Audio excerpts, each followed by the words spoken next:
sesuai yang namanya iya. Jadi khususnya tentunya kita menginginkan yang ini ya, ya yang sosial. Ya. Kemudian selanjutnya kita masuk pada faktor yang kelima, apalagi nak yang kelima ya, politik.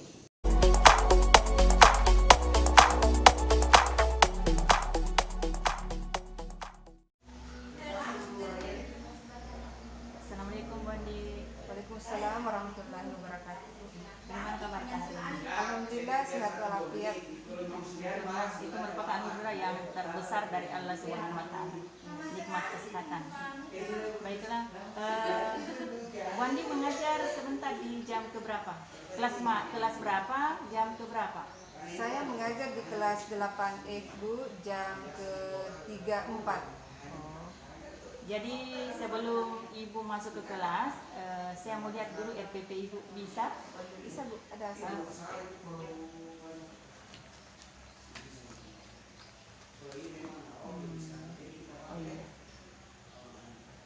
KD atau kompetensi dasar yang Ibu ajarkan pada hari ini? Ya, jadi KD yang saya ajarkan hari ini Bu adalah KD 3.2, yaitu menganalisis pengaruh interaksi dalam ruang yang berbeda terhadap kehidupan sosial dan budaya serta pengembangan kehidupan kebangsaan.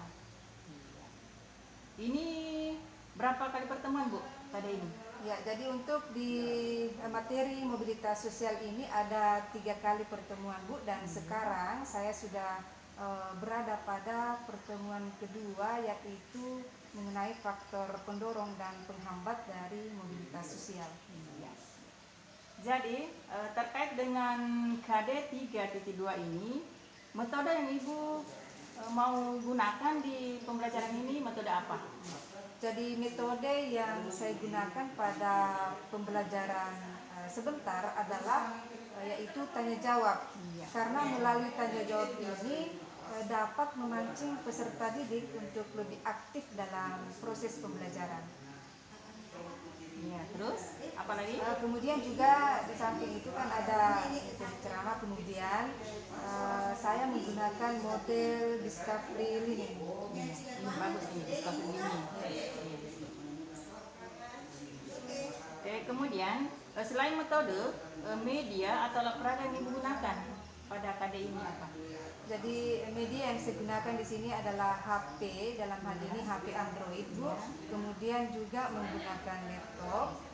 Selanjutnya alat peraga yang saya gunakan di sini adalah PPT atau PowerPoint. Kemudian ada video pembelajaran, juga ada gambar atau foto terkait tentang materi yang saya ajarkan. Iya. Selanjutnya, kira-kira prediksi Ibu materi apa yang dianggap sulit oleh siswa? Jadi materi yang saya prediksi sulit di sini adalah faktor-faktor pendorong dari mobilitas sosial.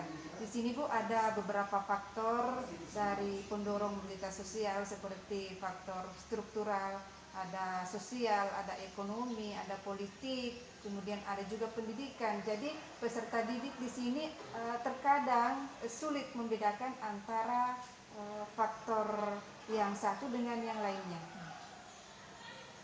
Terus masalah yang Ibu hadapi kira-kira apa ya ketika membelajarkan sebentar anak-anak tentang KD ini?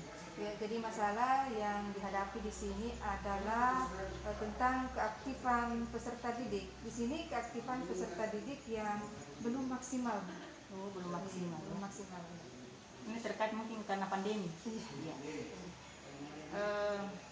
Kemudian kompetensi apa menurut prediksi Ibu yang dimiliki siswa ketika selesai belajar sebentar tentang KD 32 ini? Oh iya. Jadi di sini kompetensi yang bisa dimiliki oleh peserta didik adalah mampu memahami tentang faktor-faktor pendorong dan faktor-faktor penghambat dari mobilitas sosial. Ya. Terkait dengan KD 3.2 ini, persiapan yang Ibu siapkan itu apa? Persiapan tertulis yang Ibu siapkan? Ya, jadi yang yang saya siapkan di sini yang paling utama di sini Ibu adalah RPP. Ya. Kemudian materi ajar atau bahan ajar. Kemudian saya juga menyiapkan LKPD atau lembar kerja peserta didik. Kemudian juga ini sangat penting juga yaitu ada buku nilai. Nah, di buku nilai ini Bu, saya siapkan ada 3 komponen di situ. Ya, yang pertama itu ada komponen sikapnya, kemudian ada aspek pengetahuan dan keterampilan. Ya, jadi saya buat dalam satu buku. Jadi komplit di situ. Iya, ada semua ranah di situ, ada ranah 3 sikap, lengkap. pengetahuan. Ya, bagus sekali itu, Bu. Kemudian terkait dengan ini, apa perhatian khusus yang perlu diberikan kepada anak? Jadi perhatian yang diberikan di sini adalah memberikan semangat, memberikan spirit Bu, jadi memberikan motivasi pada peserta didik agar lebih aktif atau lebih giat belajar, dan juga yang tidak kalah pentingnya di sini adalah memperbanyak literasi. Iya, memang literasi itu perlu Bu, literasi yang perlu dengan numerasi. Baiklah, mungkin demikian saja tentang praobservasi pada saat ini. Nanti kita ketemu di kelas Bu. Assalamualaikum warahmatullahi wabarakatuh. Waalaikumsalam warahmatullahi wabarakatuh. Waalaikumsalam warahmatullahi wabarakatuh. Bagaimana kabarnya hari ini Nak? Alhamdulillah. Semangat?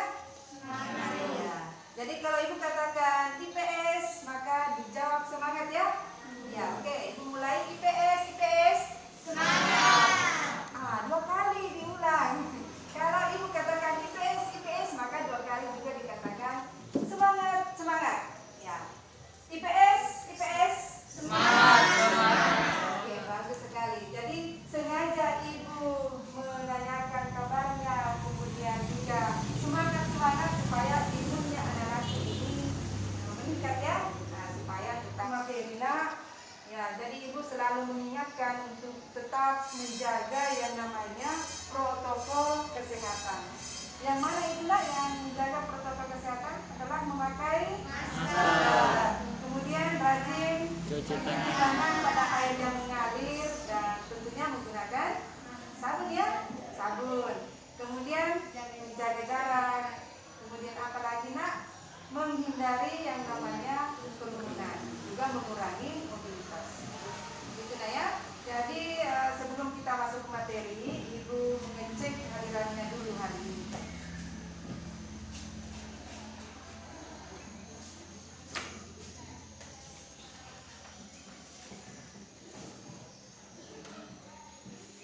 Ya. Ambos tuh? Bu. Andika. Kita hadir Bu. Tidak. Aditya. Bu. Ardiansyah. Hadir Bu. Arsita. Deca Natasha. Dewi. Elsa Damayanti. Fadil Ardiansyah. Hairil Aditya Nugraha. Hilda. Irfan. Muhammad Fazri Ramli. Muhammad Diansyah. Nabila. Tadi 1 orang tidak hadir. Nah, mudah-mudahan pada pertemuan berikut temannya 1 orang ini atas nama Andika bisa hadir tentunya dalam proses belajar ya. Jadi selanjutnya anak sekalian, sebelum Ibu menyampaikan KD dan tujuan pembelajaran yang akan kita pelajari hari ini, ya, jadi Ibu menyampaikan dulu penilaian yang akan Ibu ambil sebentar. Nah, tentunya penilaiannya ini tidak lepas dari yang 3 aspek ya. Nah, yang pertama itu aspek sikap. Ya, tentunya sikap pada saat proses belajar berlangsung. Jadi keaktifan dari anak-anak semuanya. Kemudian yang kedua di sini dari aspek pengetahuan, Ibu akan memberikan tugas ya. Nah, tentu tugas tertulis. Ya, bentuk soalnya sebentar itu adalah uraian. Kemudian yang ketiga adalah ya aspek keterampilan. Jadi sebentar ini, ya Ibu juga akan menilai terkait tentang keterampilannya anak-anakku, bagaimana berkomunikasi, mengkomunikasikan itu ketika ada pertanyaan yang Ibu lontarkan selama proses pembelajaran. Seperti itu lah ya. Ya, masih semangat? Semangat. Bagus sekali. Nah, materi yang dipelajari hari ini adalah KD 3.2. Apa itu? Menganalisis pengaruh interaksi sosial dalam ruang yang berbeda. Ya, dalam ruang yang berbeda terhadap kehidupan sosial dan budaya serta ya pengembangan kehidupan kebangsaan.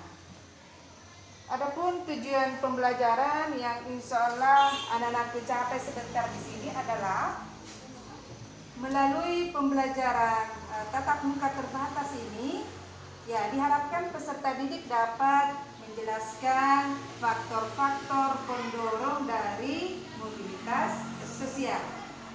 Kemudian yang kedua, diharapkan juga anak-anakku ini dapat menjelaskan faktor-faktor penghambat dari mobilitas sosial.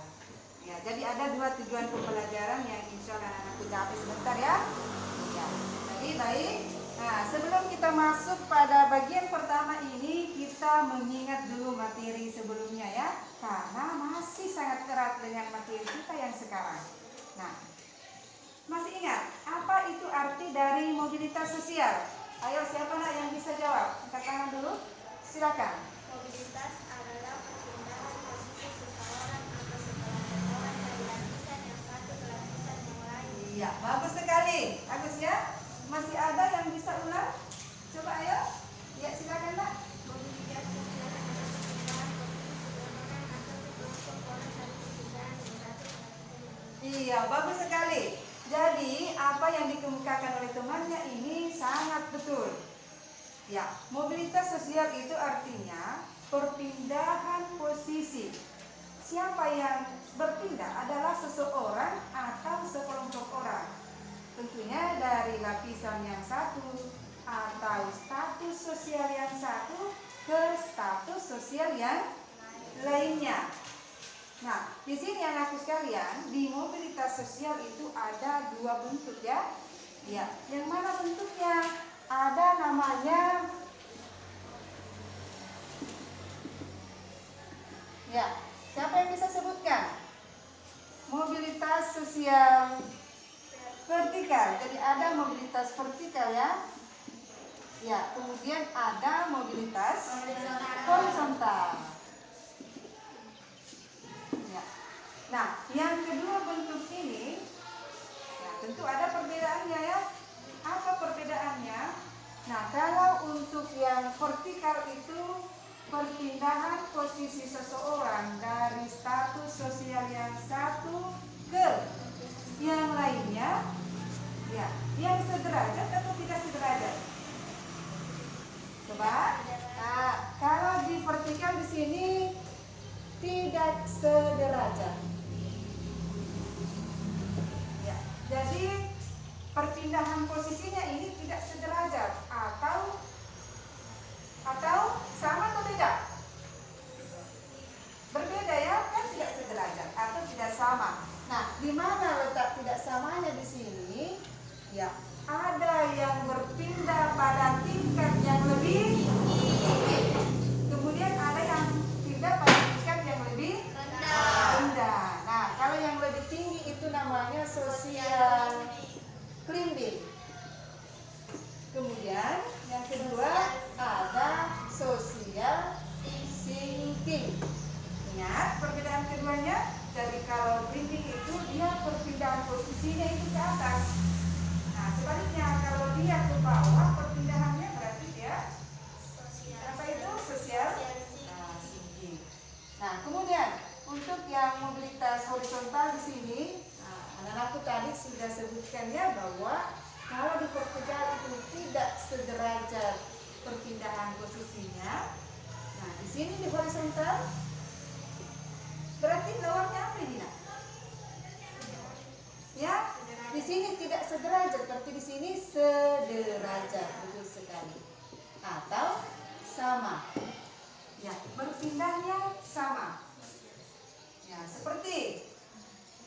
contohnya itu? Ada yang bisa memberikan contoh?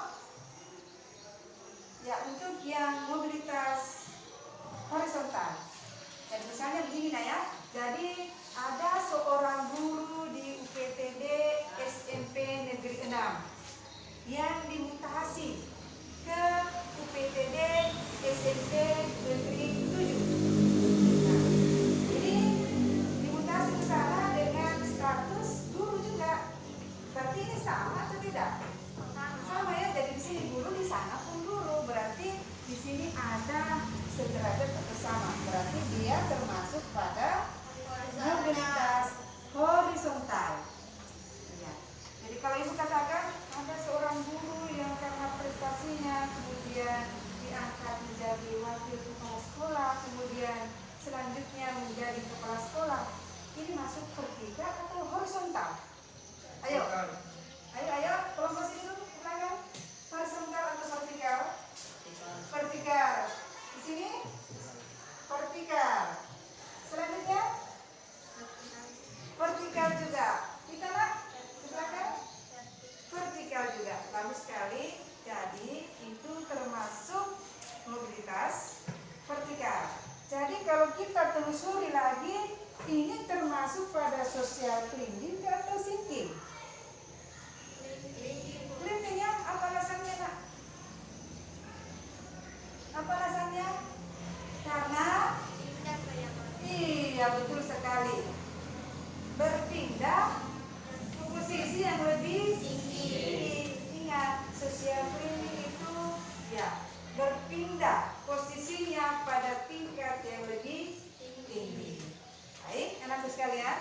Jadi sekarang kita melihat di sini di tujuan pembelajarannya ada faktor-faktor pendorong dari mobilitas sosial ya.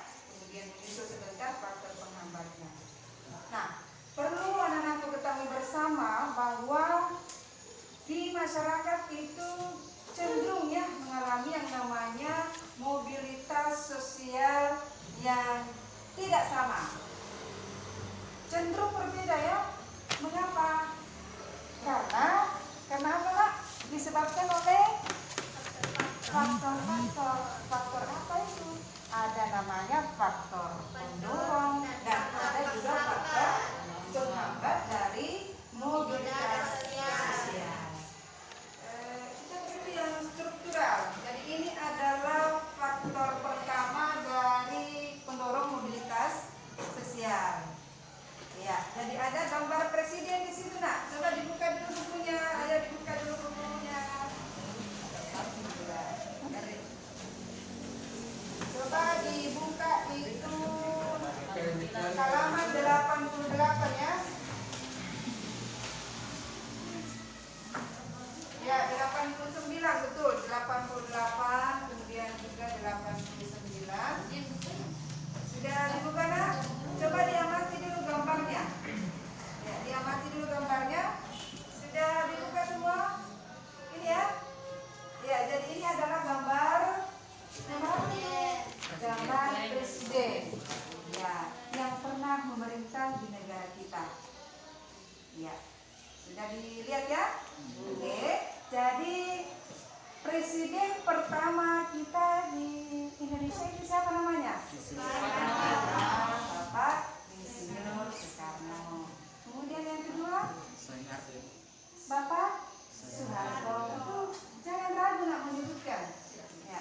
Yang ketiga, ayo, ya Bapak B.J. Habibie. Kemudian usaha untuk mencapai yang namanya iya. Jadi khususnya tentunya kita menginginkan yang ini ya. Ya, yang sosial. Ya. Kemudian selanjutnya kita masuk pada faktor yang kelima. Apalagi nak yang kelima? Ya, politik. Ya, jadi sekarang Ibu bagikan lembar kerja ya atau LKPD. Ya.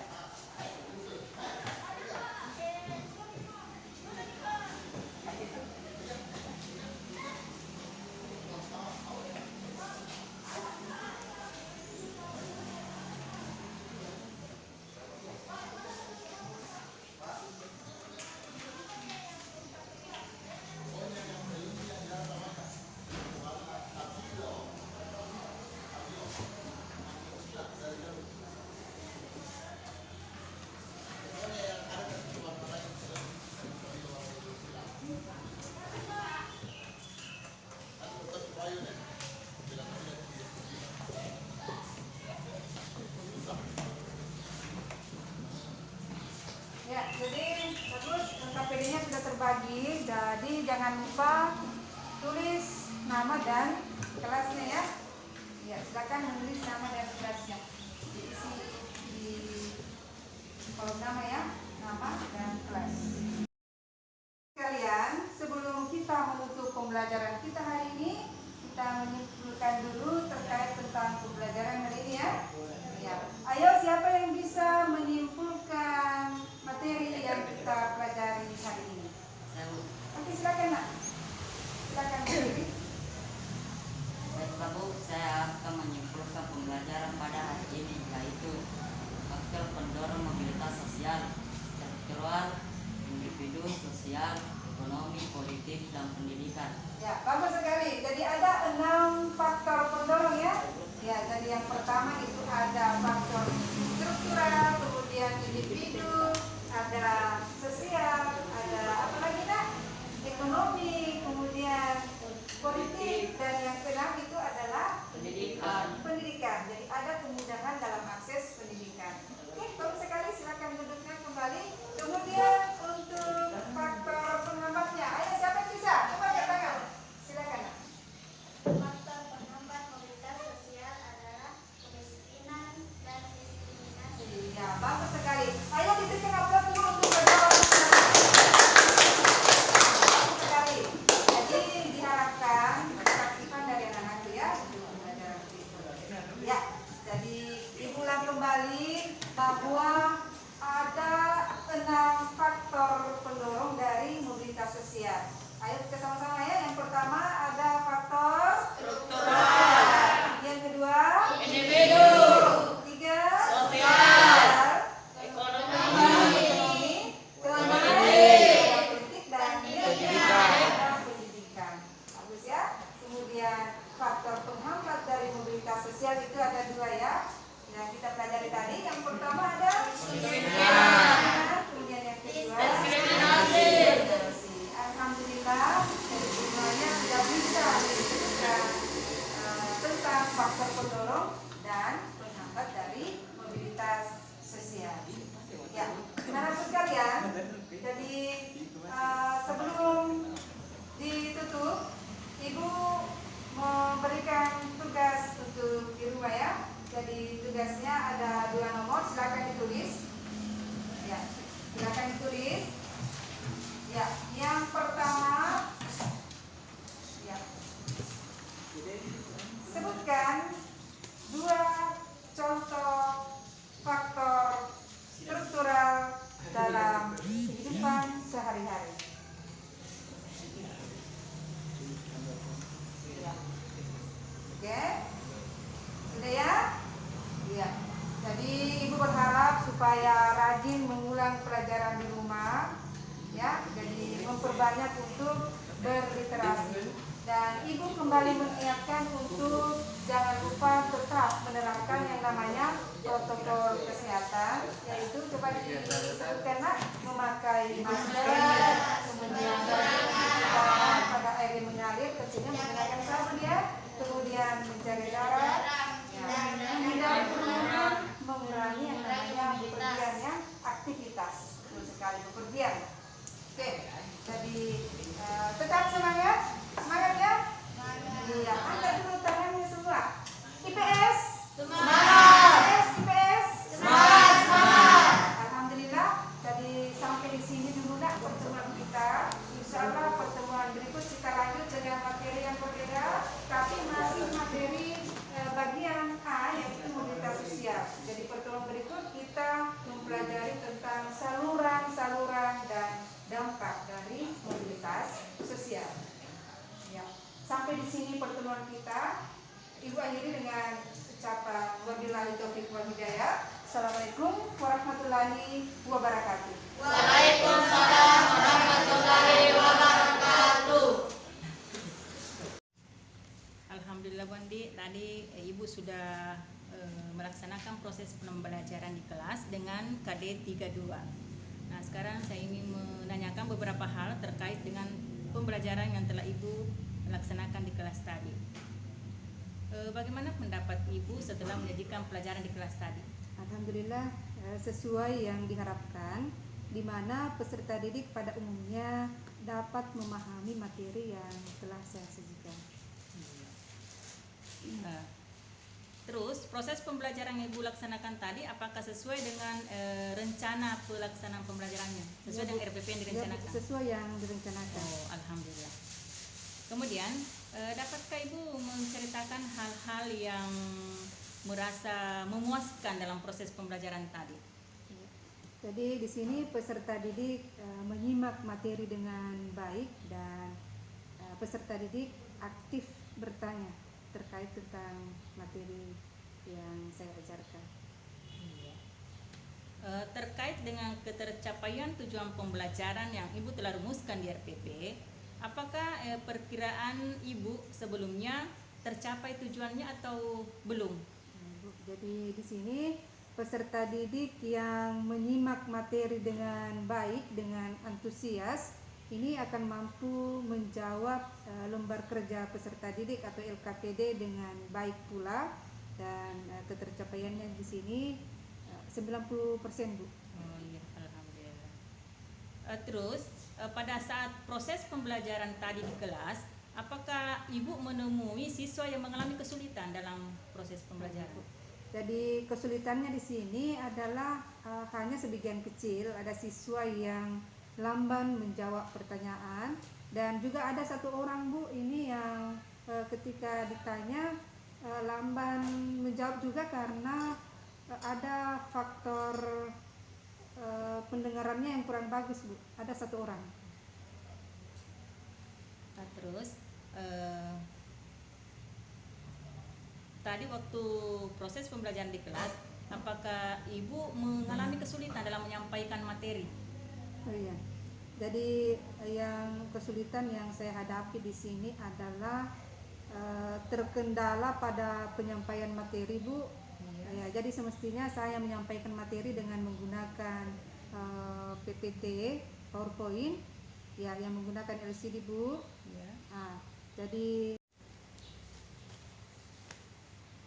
terkait dengan pembelajaran terkait dengan kesulitan yang Ibu hadapi tadi di pembelajaran di kelas, mungkin ada alternatif yang Ibu lakukan sehingga ketercapaian tujuan pembelajaran bisa tercapai dengan baik. Jadi alternatif yang saya lakukan di sini karena terkendala oleh aliran listrik, jadi saya mengarahkan peserta didik untuk mengamati gambar yang ada pada buku paket terkait tentang materi yang saya ajarkan, Bu. Kemudian selanjutnya memberikan contoh dalam kehidupan sehari-hari terkait tentang faktor pendorong dari mobilitas sosial. Kemudian selanjutnya memberikan ruang kepada peserta didik untuk bertanya tentang hal-hal yang memang belum dipahami, Bu, dan selanjutnya juga membuat resume pembelajaran. Iya. Kemudian tentu dalam pembelajaran tadi di kelas, tentunya Ibu merasa puas dan mungkin ada hal-hal yang perlu ditingkatkan. Dalam hal ini saya ingin tanyakan hal-hal apa yang memuaskan Ibu tadi ketika menyampaikan pembelajaran di kelas. Ya, jadi hal-hal yang menurut saya sudah bagus atau yang telah mantap, Bu, adanya pengesahan suasana kelas. Ya. Ya, kemudian rencana PBM sudah siap, dalam hal ini adalah RPP-nya ada, Bu, lengkap. Kemudian materi yang disajikan alhamdulillah mudah dicerna oleh peserta didik. Dan adapun yang perlu ditingkatkan di sini, Bu, dalam hal pengesahan materi ajar. Kemudian apa yang Ibu lakukan untuk pertemuan berikutnya? Jadi yang saya lakukan di sini adalah tentunya memperbaiki kekurangan selama proses belajar mengajar dengan cara mempersiapkan lebih matang materi ajar yang akan disajikan. Kemudian juga menyiapkan tentunya LKPD atau lembar kerja peserta didik, dan menyampaikan materi yang akan dipelajari pada pertemuan selanjutnya. Iya. Jadi alhamdulillah, Ibu, setelah saya mengamati mulai dari pra observasi terus masuk ke kelas melihat-lihat Ibu mengajar, mulai dari pendahuluan inti kegiatan belajar mengajar, mulai dari pendahuluan, inti, dan penutup. Kesan yang saya bisa tangkap di sini sangat memuaskan. Iya. Tapi perlu saya sarankan di sini, Ibu, ketika kan tadi RPP-nya bagus sekali, sudah direncanakan dengan matang, baik medianya, baik peraganya, tapi ya terkendala dengan kendala teknis di kelas, sehingga PPT yang ingin disampaikan lewat layar LCD itu tidak tersampaikan. Jadi saya sarankan kembali kepada Ibu supaya dicek kembali sebelum mengajar, apakah di sini di kelas ini sudah ada colokal listrik atau belum. Ya, Bu. Jadi bisa kita ambil alternatif lain, misalnya putar video pembelajaran lah di kelas, lewat YouTube kah, apakah, supaya apa yang kita rencanakan itu benar-benar maksimal sesuai yang kita harapkan.